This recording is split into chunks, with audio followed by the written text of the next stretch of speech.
কল্যাণ বন্দ্যোপাধ্যায় আজ press meet করেছেন কিছুক্ষণ আগে। প্রেস মিট করে তিনি তার অভিমানের কথা বলছেন। বলছেন গতকাল মঞ্চে ঠিক কি হয়েছিল সেই কথা। কি বলছেন? বলছেন কোনো রক্তের সম্পর্কের জন্য মমতা নেত্রী হননি, কল্যাণ বন্দ্যোপাধ্যায় অপমানিত। বলছেন দিদির পরিবর্তন না হলে দিদি দল শেষ করবেন।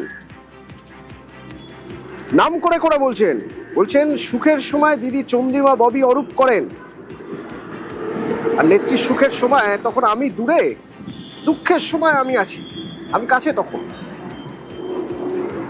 আবার নাম বলছেন, বলছেন ডেরেক অভিষেক যা বলবেন তা হবে না। জানতে চাইছেন, প্রশ্ন করছেন অভিষেক কি করছেন। শুধু বাড়ি কালীঘাট করলে হবে না, ডিম খেলে অভিষেককে বেরোতে হবে, বাস্তবটা বুঝতে হবে। কেন বলছেন এসব কথা? গতকাল কি হয়েছিল মঞ্চে দেখুন।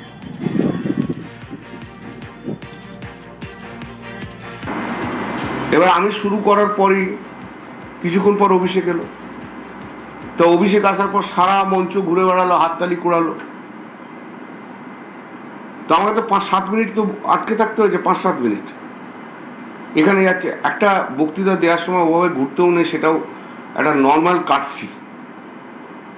বক্তৃতা শেষ হয়ে গেলে ঘুরুক না। একটা যখন কেউ বক্তৃতা দিচ্ছে তার মধ্যে বক্তব্যের মধ্যে ডিস্টারবেন্স যেন না হয়।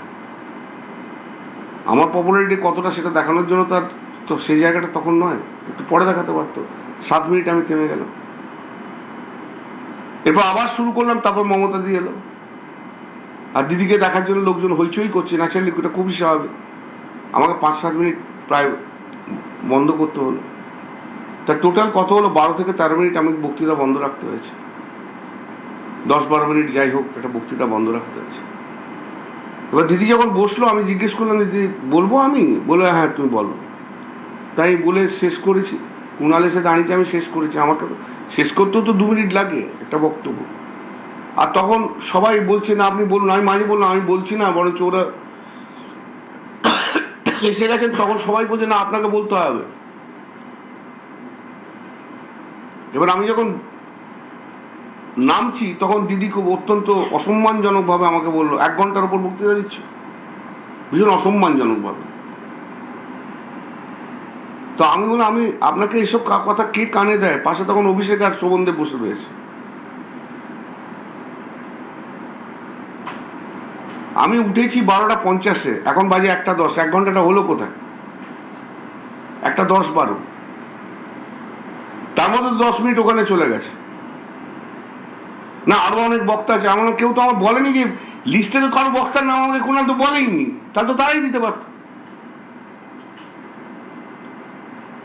এইরকম ভাবে পাবলিক হিউম্যানিটি তো ভালো লাগে না দিনের পর দিন।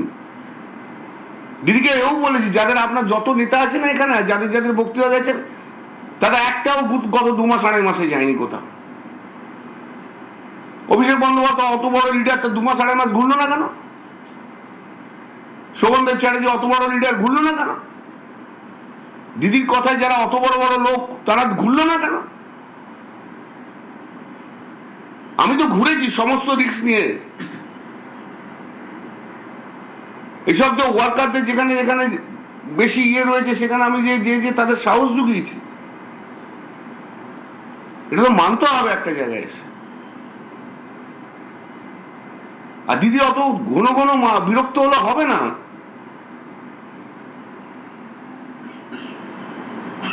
দিদির যদি মনে হয় অভিষেক এসে বসে আছে কেন, এটা যদি দিদি বিরক্তের কারণ হয়, তাহলে আমাদেরকে ছেড়ে দেওয়া ভালো। শুধু অভিষেক নিয়ে থাকুক দিদি। তাহলে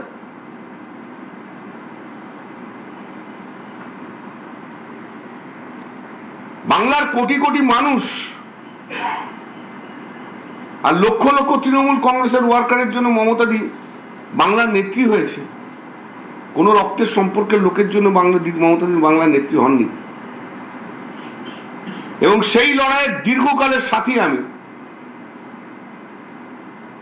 ওখানে যারা ছিল তাদের মধ্যে শোভনদা আর আমি হচ্ছি ওল্ডেস্ট।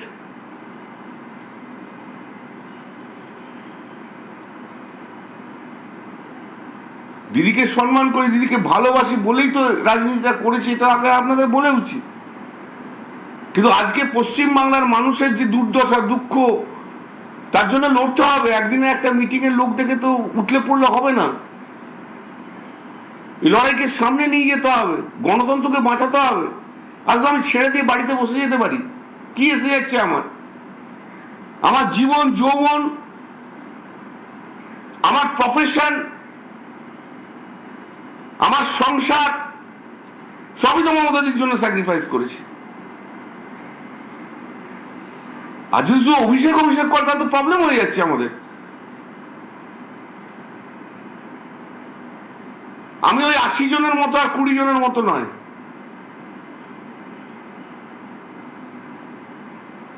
মানুষও আমাকে ভালোবাসে, এটুকু মেনে নিতে হবে সবাইকে।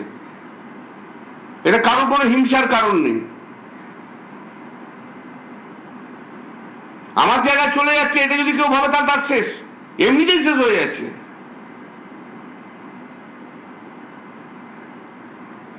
মানুষও জানে আমি লড়াই করি, বিজেপির বিরুদ্ধে লড়াইটা আমি করব এবং দলের থেকে করব। এদের মতো আমি নই যে 80 জন চলে গেছে বা 20 জন চলে গেছে, দরকার হলে দলের মধ্যে ঝগড়া করেও করব। আমিও কাল থেকে অনেক টেক্সট পাচ্ছি, অনেক মেসেজ পাচ্ছি, অনেক ফোন পাচ্ছি, দাদা দল ছেড়ে যাবেন না। আমি ছাড়ে যাবো কেন? কিন্তু দিদিকে বুঝতে হবে। দিদি যদি এখনো না বুঝতে চায়, তাহলে দিদি দল তৈরি করেছে, দিদি দল শেষ করবে, আর কিছু বলার নেই আমার। আপনার সঙ্গে তো সম্পর্ক বরাবর অত্যন্ত ভালো নেত্রী, এই ঘটনাগুলো বারবার নেত্রীর সঙ্গে সম্পর্ক ভালো, নেত্রী আবার অনেক সময় দূরেও সরিয়ে দিচ্ছে, এটাও তো সত্যি। নেত্রীর সুসময়ের সময় আমি দূরে, নেত্রীর দুঃখের সময় আমি কাছে। যেই নেত্রী দেখলো অত ভিড় হয়ে গেছে, সঙ্গে সঙ্গে বিরক্ত প্রকাশ আরম্ভ করলো, সেই একই থিওরি দিদির আরম্ভ হয়ে গেল। নেত্রীর সুখের সময় ববি হাকিম, চন্দ্রিমা ভট্টাচার্য, অরূপ বিশ্বাস, এই সব, সুদীপ বন্দ্যোপাধ্যায় সব রয়েছে। নেত্রীর খারাপ সময় তো আমি একা রয়েছি। আরজি করের সময় দলের মধ্যে কোন নেতা মমতা থেকে চিফ মিনিস্টার থেকে সরাতে চেয়েছিল? এটা সত্য, এটা বাস্তব। সে বাস্তবকে যদি না মানতে হয়, সেদিনকে আমি আর কুণাল দিদির পাশে ছিলাম, আর কেউ ছিল না। যে সরাতে চেয়েছিল সে কি এখন আছে? আপনাদের সঙ্গেই আছে? সে তুমি ধরে নাও, যা আছে আছে, তুমি বুঝে নাও। সব কথা তো আমাকে বলতে হবে, এমন তো কোনো কথা বলার নেই। যাদের যে চিফ মিনিস্টার হওয়ার শখ ছিল, তারা দলের ভেতরে কেউ কি আপনার বিরুদ্ধে নেত্রীর কাছে প্রতি মুহূর্তে কিছু বলছে? আমাকে খুব একটা লোক পছন্দ করে না, আমি জানি। কিন্তু আর সমস্ত রাজনৈতিক দল আমাকে পছন্দ করে।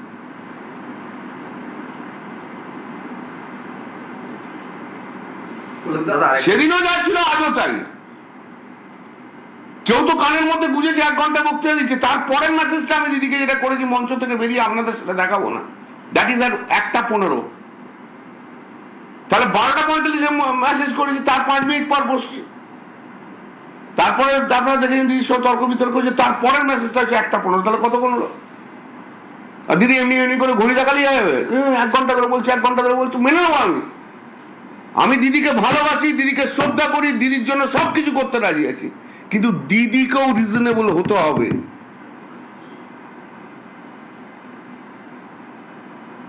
দিদি যদি মনে করে যে দিদি যা ইচ্ছা বলবে তাতেই সব হবে, তা হবে না। দিদি যদি মনে করে যে কোনো সময় বিরক্ত দেখাতে পারি পাবলিকলি সবাইকে এগেনস্টে, তাও হবে না। আর দিদি যদি মনে করে অভিষেক আর ডেরেক যা বলবে তাই চলবে, তাতেও হবে না। যে লড়াই করে তাকে স্বীকৃতি দিতে হয়, সর্বসমক্ষে সেই স্বীকৃতি দিতে হবে। দাদা, আপনি এইমাত্র বললেন যে আপনি প্রয়োজনে দলে থেকে ঝগড়া করবেন, যাই করবেন। এই তো ঝগড়া করছি আপনার সামনে দিয়ে। আপনি যে পয়েন্টটা তুললেন, এই পয়েন্টটাও কিন্তু যারা দল ছেড়ে চলে গেছে তারাও বলছে যে এই অভিষেকের জন্য। দল ছেড়ে গেল কেন? একসঙ্গে তো বলতে পারতো। 2022-এ আমি তো অভিষেকের বিরুদ্ধে বলেছিলাম, তখন এই 80 জন কোথায় ছিল? তখন তো অভিষেককে তেলিয়েছিল। 60 জন না 65 জন, এই 20 জন। একমাত্র কাকলি ছাড়া, আমি বলে দিচ্ছি আপনাকে, একমাত্র কাকলি ছাড়া সুখেন্দু শেখর রায় এটা প্ল্যান্টেড করেছিল যে চিফ হুইপ থেকে পদত্যাগ করাতে হবে 2022-এ। একমাত্র কাকলি ছাড়া। এটাও সত্য, কাকলি সেদিন আমার জন্য ছিল। কল্যাণদা, আপনি যে কথাগুলো বললেন অত্যন্ত গুরুত্বপূর্ণ এবং সিরিয়াস, তার কারণ রাজ্যের প্রধান বিরোধী দল তৃণমূল কংগ্রেস, নেত্রী মমতা বন্দ্যোপাধ্যায়, তিনি যদি তার ধারণা, তার মত, তার চলার পথ না বদলান, তাহলে রাজ্যের রাজনীতি কোথায় গিয়ে দাঁড়াবে সেটা আমি জানি না, আগামী দিন মানুষ বিচার করবে। আমাকে একজন কি বলেছিলেন, আমি হরিণঘাটার দিয়ে যাচ্ছিলাম সেদিনকে, I was attacked by the BJP on that day. Alone I was there. একজন ভদ্রমহিলা এসে কি বলেছিলেন গ্রামের মানুষ, দিদিকে বেরোতে বলুন, দিদিকে ঘুরতে বলুন, না তো আমরা সাহস পাচ্ছি না। অভিষেক ব্যানার্জি কি করছে? শুধু নিজের বাড়ি আর কালীঘাট করলে তো হবে না, বেরোতে হবে ভাই। ডিম খায়, লাঠি খায়, ঝুল যাই খায়, গালাগাল খায়, এটা তো রাজনীতির অঙ্গ। ঘরে বসে থাকলে তো হবে না। আজও পর্যন্ত পশ্চিমবাংলার মানুষ মমতা দিকে চাইছে, বাংলার মানুষ মমতা দির দিকেই তাকিয়ে আছে। মমতা দির জন্য লড়াই করতে আমি প্রস্তুত আছি, কিন্তু দিদিকেও বুঝতে হবে বাস্তবটা কি। দিদি যদি বাস্তব না বোঝে, তাহলে দিদি যে দল তৈরি করেছে, দিদি নিজের হাতে সেই দল শেষ করবে। সরাসরি মৈত্রেয়ী আছে আমার সঙ্গে। মৈত্রেয়ী, কল্যাণ বন্দ্যোপাধ্যায় প্রকাশ্যে তিনি অপমানিত হয়েছেন সে কথা জানাচ্ছেন, তার অভিমানের কথা বলছেন, তিনি সাজেশন দিচ্ছেন কি করা উচিত কি করা উচিত না দলনেত্রী, প্রকাশ্যে মিডিয়া দেখে। কেন? দেখো, কল্যাণ বন্দ্যোপাধ্যায় তিনি দীর্ঘদিনের তৃণমূল কংগ্রেসের সঙ্গী, কার্যত বলা চলে মমতা বন্দ্যোপাধ্যায়ের ছায়া সঙ্গী। একাধিকবার তিনি দলের মধ্যে সরব হয়েছেন, তিনি নিজেই জানিয়েছেন। তিনি এটাও উল্লেখ করেছেন যে তিনি মমতাপন্থী, সেটাও একাধিকবার শুনতে দেখা গিয়েছে। তাকে লোকসভার পদ খোয়াতে হয়েছে, কিন্তু আজকে তিনি এটা স্পষ্ট করে দিয়েছেন আবারও যে তিনি দল ছাড়ছেন না, তিনি দলের সঙ্গে থাকবেন, দলের মধ্যে থেকে তিনি ঝগড়া করে যাবেন। এবং কিন্তু দিনের পর দিন যে ঘটনা ঘটছে, অর্থাৎ গত 2-2.5 মাসে একাধিকবার আমরা দেখছি যে কল্যাণ বন্দ্যোপাধ্যায় প্রকাশ্যে তাকে সরব হতে হচ্ছে দলের যে কার্যক্রম চলছে সেটা নিয়েই। এর আগেও কল্যাণ বন্দ্যোপাধ্যায় তিনি সরব হয়েছিলেন, এবং এবার গতকাল যে ঘটনা ঘটেছে, যেটা টিভিতে আমাদের চ্যানেলের মারফতই দর্শকরা দেখেছেন, এবং সেই প্রকাশ্য অসম্মানিত হওয়ার পর কল্যাণ বন্দ্যোপাধ্যায় ফের সরব। তিনি স্পষ্টতই তিনি বলে দিচ্ছেন যে তিনি দল ছাড়বেন না, কিন্তু মমতা বন্দ্যোপাধ্যায়কেও বুঝতে হবে। আজকে তিনি সরাসরি, এতদিন পর্যন্ত তাকে বারবার করে অভিষেক বন্দ্যোপাধ্যায়ের বিরুদ্ধে সরব হতে দেখা গিয়েছিল, আজকে তিনি অভিষেক বন্দ্যোপাধ্যায়ের বিরুদ্ধেও সরব হয়েছেন, কিন্তু তার মূল বক্তব্যটা কিন্তু মমতা বন্দ্যোপাধ্যায়ের বিরুদ্ধে। এবং তিনি স্পষ্ট করেই মমতা বন্দ্যোপাধ্যায়কে জানিয়ে দিচ্ছেন যে যদি শুধুমাত্র অভিষেক করেন মমতা বন্দ্যোপাধ্যায়, তাহলে কিন্তু যে দলটা মমতা বন্দ্যোপাধ্যায় নিজের হাতে তৈরি করেছিলেন, সেই দলটা তার কারণেই ভেঙে যাবে পুরোপুরিভাবে। এর আগে আমরা দেখেছি যে সমস্ত বিক্ষুব্ধ বিধায়ক বা সাংসদরা রয়েছেন, গতকালের মঞ্চের প্রসঙ্গ একবার সেই সময় কি হয়েছিল গতকাল সেটা একবার দেখে নেওয়া যাক।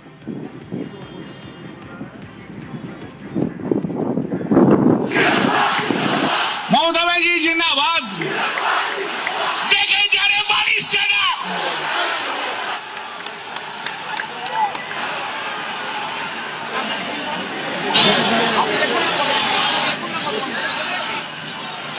আমি কোনো এই মহতী সভায় তাদের অভিনন্দন জানাই। আপনারা অনেকে আহত হয়েছেন, আপনাদের উপর ডিম ছোড়া হয়েছে, পাথর ছোড়া হয়েছে, আপনাদের স্ত্রীদের অপমান করা হয়েছে। যে মমতা ব্যানার্জি ডাক দিলে মমতা ব্যানার্জি জিন্দাবাদ। মৈত্রেয়ীর সঙ্গে কথা বলবো। মৈত্রেয়ী, এই যে বিষয় গতকাল যা হয়েছে, ঠিক আছে সবার সামনেই হয়েছে, দলের কর্মী সমর্থকদের সামনেই হয়েছে, আমাদের ক্যামেরা ধরা পড়েছিল এক্স্যাক্ট কি হলো, কি কথাবার্তা হলো। এটা তো তার অপমানিত বোধ করেছেন, তিনি বলেন তিনি দলনেত্রীর খারাপ সময় থাকেন, তার সঙ্গে সব সময় আছেন, তো তিনি তো সরাসরি দলনেত্রীকে বলতে পারেন, সেটা প্রেস মিট করে বলতে হলো। দেখো, কল্যাণ বন্দ্যোপাধ্যায়ের এটা প্রকাশ্যে বলার কারণ, তার পেছনে আরেকটা বড় কারণ রয়েছে। তার কারণ হচ্ছে গতকাল এই যে কল্যাণ বন্দ্যোপাধ্যায়ের সঙ্গে মমতা বন্দ্যোপাধ্যায়ের যে কথোপকথন হয়, তারপরে জানা যায় যে বেশ কিছু জায়গা থেকে তিনি উল্লেখ করেছিলেন যে কালীঘাট সোর্স বলে কিছু সোর্স আছে, যারা বেশ কিছু সংবাদ মাধ্যমে এরকম খবর চালাচ্ছিলেন যে যারা কল্যাণ বন্দ্যোপাধ্যায়ের ওপরে যে অসন্তুষ্ট দল সেই বিষয়টি প্রকাশ করছিলেন। এই জায়গাতেই কল্যাণ বন্দ্যোপাধ্যায়ের সব থেকে বড় আপত্তির জায়গা। তার বক্তব্য যে যদি তার প্রতি যদি কোনো অস্বস্তি বা কোনো রাগের জায়গা থেকে সেটা তাকে সরাসরি বলা যেতে পারতো, কিন্তু কালীঘাট সোর্স বলে এই বিষয়টি বলার কারণ কি? তিনি বলছেন যে গত 2.5 মাসে তিনি বারবার করে মানুষের মধ্যে গিয়েছেন, যে সময় মমতা বন্দ্যোপাধ্যায় নিজেও কালীঘাট থেকে বেরোননি এবং অভিষেক বন্দ্যোপাধ্যায় তিনি একবার বেরোনোর পর তিনি বাড়িতে ঢুকে গিয়েছেন। সেই জায়গায় দাঁড়িয়ে কল্যাণ বন্দ্যোপাধ্যায় মানুষের মধ্যে গিয়েছেন, কর্মীদেরকে সাপোর্ট দেওয়ার চেষ্টা করেছেন। সেখানে যদি দলের মধ্যে এখনো যারা দলে যে কজন বেঁচে রয়েছেন সেখানেও যদি কল্যাণ বন্দ্যোপাধ্যায়ের বিরুদ্ধে এইরকমভাবে বলা যেতে পারে তার বিরুদ্ধে কান ভাঙানো এবং তার বিরুদ্ধে চক্রান্ত করা হয়, তাহলে সেখানে তার প্রকাশ্যে বলাটারই জায়গা থাকে এবং সেই কারণেই প্রকাশ্যে এবার কল্যাণ বন্দ্যোপাধ্যায় সরব হয়েছেন। তিনি স্পষ্টতই উল্লেখ করছেন যে সেই সময়ের কথা যখন আরজি করের সময় হয়েছিল, সেই সময় মমতা বন্দ্যোপাধ্যায়কে মুখ্যমন্ত্রিত্বের পদ থেকে সরিয়ে দেওয়ার কথা বলা হয়েছিল এবং উঠে এসেছিল। তিনি নাম না করে খুব সিগনিফিক্যান্ট একটি ইঙ্গিত করেছেন আজকে এবং তিনি উল্লেখ করেছেন, তিনি নাম করছেন না, কিন্তু মুখ্যমন্ত্রিত্বের দাবিদার এমন কেউই চেয়েছিলেন যে মমতা বন্দ্যোপাধ্যায় মুখ্যমন্ত্রী পদ থেকে সরে যান আরজি কর কাণ্ডের সময়। অর্থাৎ তখন মমতা বন্দ্যোপাধ্যায় মুখ্যমন্ত্রীর পদ থেকে সরে যান, এটা কেউ চাইছিল। এটা অত্যন্ত তাৎপর্যপূর্ণ কথা এবং দলের মধ্যেই যে একাধিক রকমের চক্রান্ত চলছে এবং একাধিক রকমের সমস্যা রয়েছে, সেই বিষয়টা আগে যেরকম ছিল সেটা দল যখন আজকে ভেঙে গিয়েছে, দলের যখন খুব সামান্য কিছু বাকি রয়েছে, সেই সময়ও যদি একই রকম ঘটনা চলতে থাকে, তখন কল্যাণ বন্দ্যোপাধ্যায়ের মতো যারা দীর্ঘদিনের শরিক, যারা দীর্ঘদিন ধরে মমতা বন্দ্যোপাধ্যায়ের পাশে রয়েছেন, তার রাজনীতির সঙ্গে রয়েছেন, তাদের জন্য অসুবিধা হয়ে যায় এবং সেই কারণেই আজকে প্রকাশ্যে এই বক্তব্য কল্যাণ বন্দ্যোপাধ্যায়ের। তিনি স্পষ্টতই জানিয়ে দিয়েছেন যে তিনি মমতা বন্দ্যোপাধ্যায়কে বলছিলেন যে তিনি নাম না করে বলছিলেন যে মুখ্যমন্ত্রীর প্রত্যাশী ছিলেন কেউ, কিন্তু তিনি নাম করেছেন অনেক। যে নামগুলো করেছেন সেই নামগুলো তিনি সবার সামনে করছেন। যেমন ধরো আমি যদি বলি, তিনি বলছেন সুখের সময় দিদি চন্দ্রিমা, ববি, অরূপ করেন, তারা না হয় অন্য দলে চলে গিয়েছে, মানে অন্য মঞ্চে সরে গিয়েছে বলা ভালো। কিন্তু তিনি নাম বলছেন কি? তিনি এখানে নাম বলছেন ডেরেক অভিষেক, যা বলবেন তা হবে না। ডেরেক ওব্রায়েনের নাম বলছেন ডিম খেলেও অভিষেক বন্দ্যোপাধ্যায়কে বেরোতে হবে। অভিষেক কি করছেন? একেবারেই দেখো, আজকে কল্যাণ বন্দ্যোপাধ্যায় তিনি কিন্তু যে বক্তব্য সামনে এসেছে কল্যাণ বন্দ্যোপাধ্যায়, সেটা কিন্তু বারবার করে এই বিষয়গুলো উঠে এসেছে যে তবে দেবজিৎ সরকার আমার সঙ্গে ফোনে রয়েছেন। দেবজিৎ দা, কল্যাণ বন্দ্যোপাধ্যায় খুব অপমানিত হয়েছেন বলছেন, তিনি সবার সামনে বলছেন, প্রেস ডেকে বলছেন যে মমতা বন্দ্যোপাধ্যায় এইভাবে কাজ করলে, মমতা বন্দ্যোপাধ্যায় যদি এইভাবে চলেন তাহলে আর দল চলবে না, দলটা বাস্তব না বুঝলে দিদি দলটাকে শেষ করবেন। কল্যাণ বন্দ্যোপাধ্যায় দীর্ঘদিন ধরে মমতা বন্দ্যোপাধ্যায়ের সঙ্গে রয়েছেন, আজকে তিনি বলছেন এ কথা যে না বুঝলে দল শেষ করে ফেলবেন মমতা বন্দ্যোপাধ্যায়। কি বলবেন? বিজেপি কে এই প্রশ্ন করে কি হবে? যারা তৃণমূল করে তাদের আত্মসম্মান জ্ঞান আছে? আত্মসম্মান জ্ঞান থাকলে কেউ কোনোদিন তৃণমূল করতে যায়? কল্যাণবাবু সেটা জানেন, অনুভূত ওই জিনিসটা বোধহয় একটু কমই আছে। তা না হলে যে ভাষায় মাতাল তোমায় জানতে হবে, আগামীকে মানতে হবে বলে স্লোগান দিয়েছিল অভিষেক বন্দ্যোপাধ্যায়ের অনুগামীরা, তারপরেই তো উনি অনেক কিছু বলতে পারতেন। ওনার এইসব বলাতে কিছু এসে যায় না। আমরা জানি যে তৃণমূলের লোকেরা সবাই ক্ষমতার আঠায় আটকে ছিল এবং তাতে প্রচুর টাকা পয়সা রোজগার করেছে। 15 বছরে মানুষকে মেরে প্রচুর টাকা রোজগার করেছে। কিছুটা তো উপরেতে হবেই। চাঁদির জুতো বলে বাংলা একটা কথা আছে, তো সেই চাঁদির জুতো তো মাঝে মাঝে চট্টাবড়া খেতেই হবে। এটাই তো স্বাভাবিক, এটাই তৃণমূল। দেবজিৎ দা, আরেকটা প্রশ্ন করবো। এই কল্যাণ বন্দ্যোপাধ্যায় অভিমানী, অপমানিত, কিন্তু রাজনীতি তিনি ছাড়ছেন না কোনোভাবেই, রাজনীতিতেই থাকবেন বলছেন এবং তৃণমূলেই থাকবেন আপাতত বলছেন। যদি তিনি কখনো বিজেপিতে আসতে চান? এরকম সেরকম লোকের বিজেপিতে আসতে চায় না, আসলেও টেকে না। সুতরাং ওইসব মাসিমার মুখ বাজালে কি হতো, তাকে মেসমশাই বলে ডাকা যেত না, এইসব প্রশ্ন করে লাভ নেই। এত আগার তারপরে মজার এত কিছু দরকার নেই।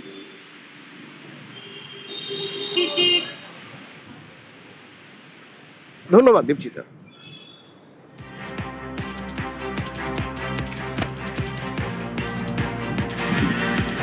এই যে অভিষেক বন্দ্যোপাধ্যায়ের কথা বলছেন, কল্যাণ